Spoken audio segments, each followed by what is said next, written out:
Car theft is a growing issue across Canada. Here to help explain what's happening and how you can avoid falling victim to scams, we've got Melinda Siebold, who is the Senior Vice President at TD Insurance. Mindy, great to have you here. Just help us understand how car theft is affecting Canadians.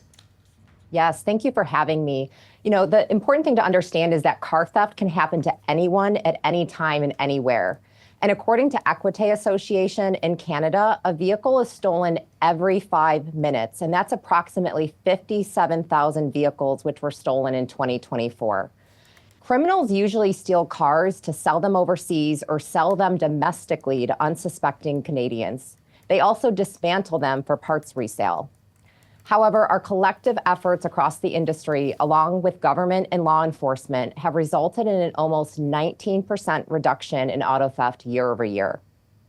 So with this in mind, how can people be sure that their insurance policy protects against car theft? Yes, this is a step we all should take leaving the conversation today, because it's important to make sure you have the right coverage to protect you if your car is stolen. For example, you should check your documents to make sure that you've opted for coverage such as comprehensive, specific perils, or all perils. And so as we're taking a look at some of these protections and insurance protections against car theft, what are some actions that people can take to help prevent car theft? Absolutely. And there's a lot that we can all do to keep our vehicles safe from theft. So some examples include locking your car, never leaving a running car unattended, keeping all valuables out of sight, parking your car in a garage if you have one, keeping the exterior of your home well lit, and consider installing cameras on the exterior of your home. There's additional steps you can take, such as installing devices for added protection. So consider installing an aftermarket anti-theft tracking device, which you can use to locate your car in real time if it's stolen. Or you can opt for an electronic engine immobilizer, which will disable your car's engine if an unauthorized key or fob is used. So in the unfortunate event that your car gets stolen, what's the immediate steps? What should you do, Mindy? Absolutely. And if your car has been stolen, contact your local police station to file a police report. And make sure you keep records of your police report number, which you can provide to your insurance company.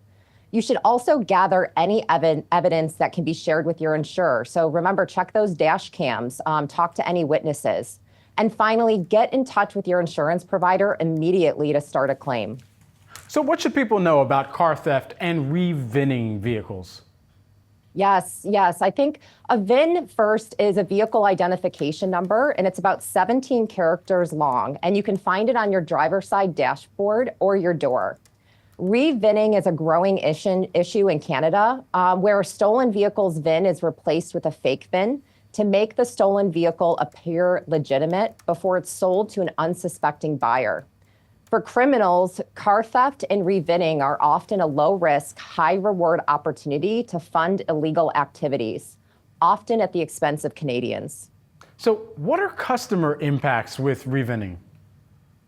Yes, if you unknowingly purchase a re-VIN vehicle, you're technically in possession of stolen property, which can be scary. That means the re-VIN vehicle can be confiscated by law enforcement, often without any financial compensation to the customer, and insurance claims can be denied. Luckily, there are steps you can take to avoid falling victim to this scam. So for example, you can order a police report from Carfax. You can avoid purchasing vehicles privately without proper research, and you can ensure you purchase your car from registered dealerships. Some really actionable insights here. Mindy, thanks so much. Thank you for having me.